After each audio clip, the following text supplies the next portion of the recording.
വെനസ്വേലയിലെ രാഷ്ട്രീയ മാറ്റങ്ങൾ ലോകം ഉറ്റുനോക്കുമ്പോൾ ആ തക്കത്തിന് ഉക്രൈനിൽ ആഞ്ഞടിച്ച് വ്ളാദിമിർ പുതിൻ. ട്രംപ് അമേരിക്കയിൽ അധികാരത്തിൽ പൂണ്ട് വിളയാടുമ്പോൾ യുദ്ധക്കളത്തിൽ താൻ തന്നെയാകും അവസാന വാക്കെന്ന് പ്രഖ്യാപിക്കുകയാണ് റഷ്യൻ പ്രസിഡന്റ്. മറുഭാഗത്ത് കീവ് നഗരത്തെ വിറപ്പിച്ചുകൊണ്ട് റഷ്യ നടത്തിയ ആ വമ്പൻ നീക്കം ലോക രാജ്യങ്ങളെ തന്നെ ഞെട്ടിച്ചിരിക്കുകയാണ്.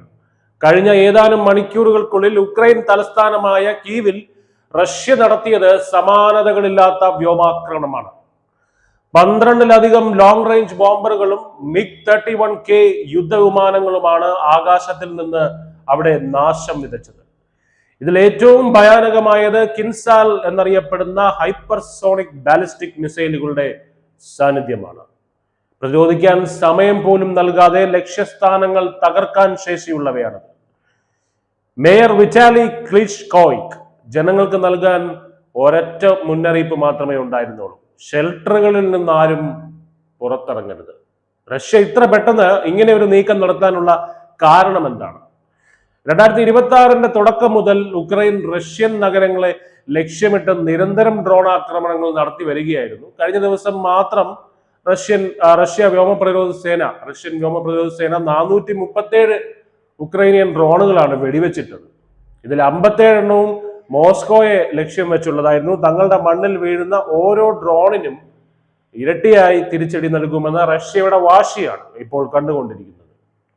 ഇവിടെയാണ് അന്താരാഷ്ട്ര രാഷ്ട്രീയത്തിലെ മാസ്റ്റർ പ്ലാൻ നമ്മൾ ശ്രദ്ധിക്കേണ്ടത്.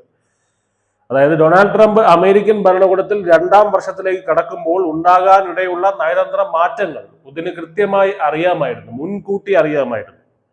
ട്രംപിനാകാമെങ്കിൽ എനിക്കും ആകാം എന്ന രീതിയിൽ ലോകശ്രദ്ധ മറ്റ് വിഷയങ്ങളിലേക്ക് തിരിയുമ്പോൾ തന്റെ സൈനിക ലക്ഷ്യങ്ങൾ വേഗത്തിൽ പൂർത്തിയാക്കാനാണ് പുതിൻ ഇപ്പോൾ ശ്രമിക്കുന്നത്. ഉക്രൈനെ ചർച്ചാ മേശയിലേക്ക് എത്തിക്കുന്നതിന് മുൻപ് അവരെ സൈനികമായി തളർത്തുക എന്നതാണ് മോസ്കോയുടെ ലക്ഷ്യം. ആക്രമണങ്ങൾ കടുക്കുമ്പോൾ ഉക്രൈൻ കൂടുതൽ പ്രതിരോധത്തിലാവുകയാണ്.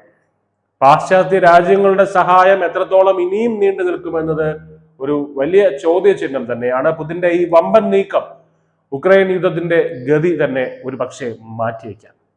അതോ ലോകം മറ്റൊരു വലിയ യുദ്ധത്തിലേക്ക് നീങ്ങുമോ? അറിയില്ല. കാരണം ട്രംപ് ആണല്ലോ അമേരിക്കയുടെ പ്രസിഡന്റിന്റെ കസേരയിൽ ഇരിക്കുന്നത്. അതുകൊണ്ട് നമുക്ക് കാത്തിരുന്ന് കാണാം. News desk news India Malayalam.